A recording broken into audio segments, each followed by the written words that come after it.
How's it going? This is day 13 of me learning how to make animated movies, which is crazy to say. I'm really excited. First, I just want to show you this real quick, so take a look.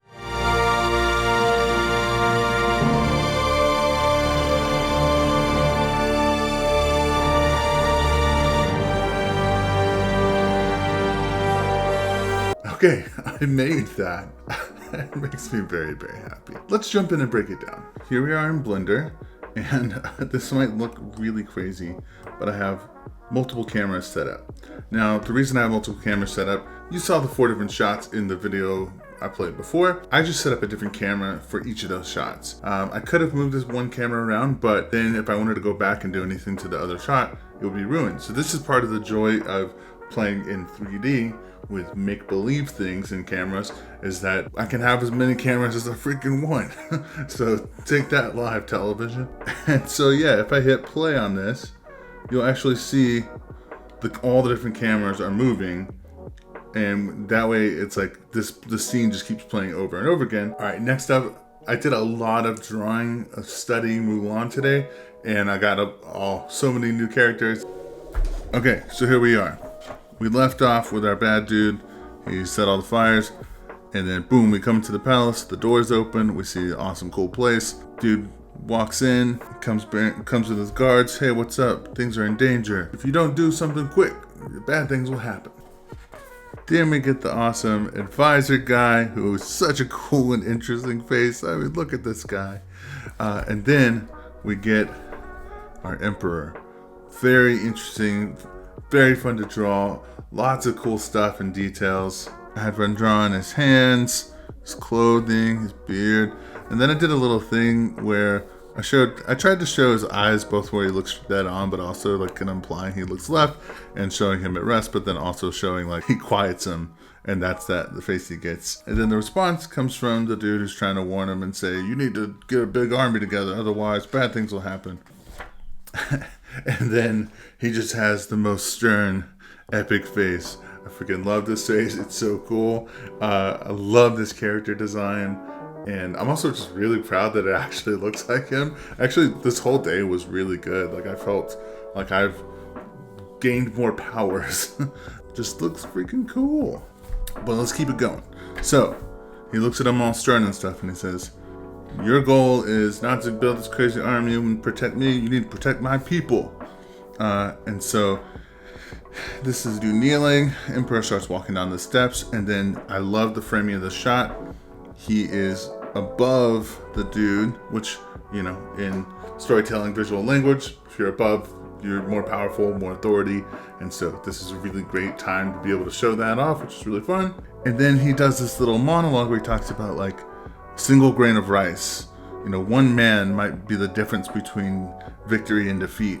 And then this is just the best match cut leading into the introduction of the main character, Mulan. Come on, let's freaking go.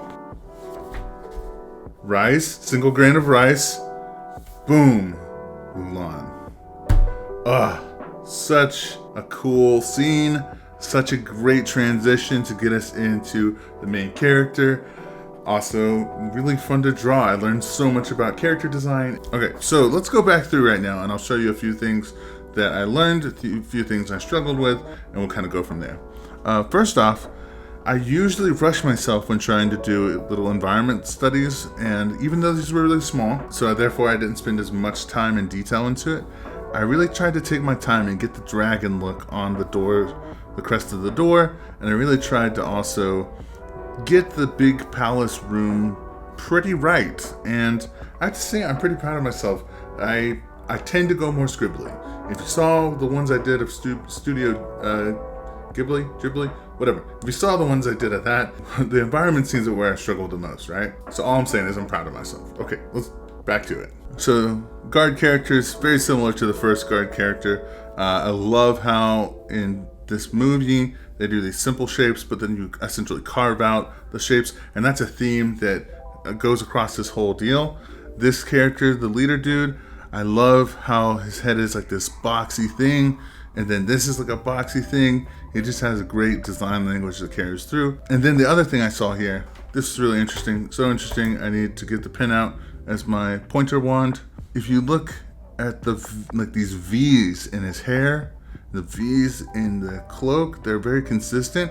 And what it's doing, just like so much of this, like this on the armor, is showing the curve of the ribs. This is showing the curve of the arm. And so armor is not just being something that looks cool, it's playing double duty. It's showing you this is how you should read this character and make it really clear. And that's so freaking genius. And on this one, those V's are showing the center line of the character. They're how we can know how he turns in space, which is phenomenal and fantastic design. Definitely stuff I want to learn from this guy. Definitely one of the more straight up cartoony characters that we see in this, and therefore really fun to draw. His head is like this big giant cylinder, and then a jutting out jaw and mustache. And yeah, it's fun. Like his shapes. For the Emperor, I struggled a bit because I drew right down the middle of the page. So that's my bad for not thinking ahead about how annoying that would be. So if you see all these blotches, that's why. It's right in the middle. I really enjoyed the same idea of big shapes and then carving out medium and small shapes. I started trying to draw the big chair he was in with more detail, and I was struggling with it. So then I went back in and I just started with this simple curve, and you can even still see the line that was here and still see the line that was here and so on and so forth, all these lines. But I would draw the line and then I would carve out the details that I was seeing in the thing. And honestly, it just was like, man, I should have been doing this so long ago, to start with the shapes, big shapes, and then carve out the small shapes. Same deal with this guy's head. Like it's the same lesson I keep learning over and over again. It's like I draw this big diamond shape that helps me then place the eyes. I then place the eyes and the nose, and from there, every other detail, I keep referencing the stuff I already have. So essentially, you're building your anchor, and then you just keep referencing off of it until you have the full picture. This was intimidating to me because I tend to be very sketchy, and this still is sketchy, but it's like, this is the guy, this is the character. And I'm just so proud of myself for being able to go in and yes, I am copying the image on the screen, but I'm really also trying to understand, like, what did they start with? Like, when they started this, they weren't just jumping into a detail. They had a way of thinking about the structure and then building off that structure. And so for me on this one, I realized that this guy, I see him like this big diamond shape, and then a diamond shape within a diamond shape. And then I just keep building out these little shapes inside. And if I'm doing it lightly enough, I might actually draw the shape and then go off of it. But at the very least in my head, I'm imagining shapes. I'm imagining, like, this is so cool on the nose. I didn't do this perfectly, and I kind of realized it later, and so I tried to darken the right lines. But from the nose, this line is just continuing all the way down into the mustache. And so that's part of the design. It also makes it way easier to draw. Similar to Mulan over here, is that she has so many lines starting up from here at the top of the head that if you were to just drag it down, that's that line. So the rice was actually something I was super surprised by, how much I was going to enjoy learning how to do it, because it seems one of those things that's just like really, really hard, right? Draw a bunch of rice, and you think about drawing every single grain of rice, and that is just not feasible, right? So of course that's not what the Disney artists do. Instead, they break it down way more simple. So what I loved about it is that essentially I started off, and this one I literally did just start off with like I started off with a bowl, kind of a general bowl shape. Thought about that, and then connected that. Then I imagined these like almost like little mountain ranges, right? This is what it starts off as. But then I go in and add the extra kind of suggestion of detail. And so on the silhouette, we're adding a lot more of the rice, but then just occasionally we're adding in like a full closed off rice, and then lots of little places where we're just implying more of the texture. And then before you know it, we got ourselves a nice little bowl of rice, which is pretty cool. And so same deal as I went from the rice here, I just used the same ideas here in this tiny little bit of rice. So Mulan, I think people would definitely see this and be like, that's Mulan, but I don't think it's dead on model yet. Like this guy, I would put that in the movie, and if it was like, you know, cleaned up and you had the clean lines and color, I honestly feel like my guy could pass. But for Mulan, I feel like she just has a little bit off, but I'm gonna get there. I'm gonna figure it out, and it's gonna be really cool.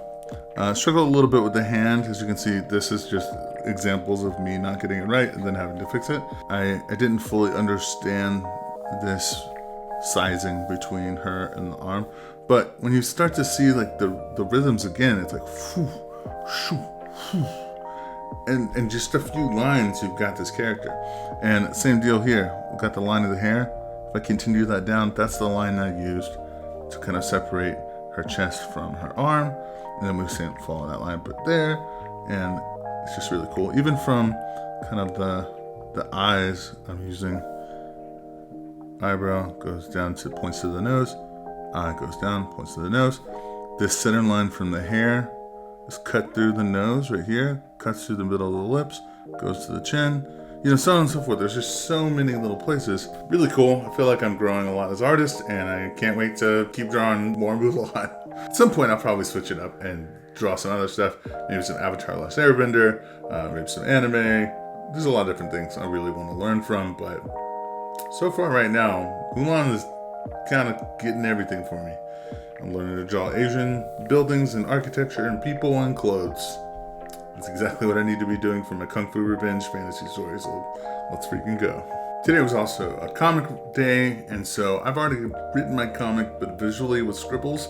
So today I just worked on typing it up and to see if there was any cool things that I drum up when I actually get even more into the details of writing. And guess what? It worked out. I learned a lot more about my story and micro details, and it was really fun. Honestly, it was really fun to write in this style because it's not writing for prose, or I have to make perfect grammatical sense, but it really is similar to the thumbnails, just me writing for me so I know enough so that I could draw it. And that feels really fun, really good. Also, I really struggle with naming characters, but I know that this little story is kind of like somewhat like a young Goku, wants to be great, focuses on training a lot. I looked up like different, Chinese or Japanese versions of what the word practice means, and so I found one that's called Rinshu, and so that's his name, Rinshu, which is essentially that process of practicing and becoming really awesome at something, at least to my knowledge. So don't quote me if I'm totally wrong. I'm sorry. I did like some crazy rough sketches that I don't love, but just to try and imagine the character and see, like, do I want to go more one style versus a different style? So far, I haven't really landed on anything I love, but I got these little books that are the same ones as these big ones, and I'm excited to carry it around and probably use this more for sketching just life around me, but also sketching ideas from my story, just so that I have it anywhere I go. I can be thinking up stuff for the story. So to close out, I just want to say thanks for being here. I'm really stoked you're here. It's been neat to talk to some of you in the comments, and I'm just excited to be surrounded by other creative, cool people that want to make cool things like I do. I'm gonna go chill and probably play some video games and have a good time. So you have a great day. I'll see you in the next one.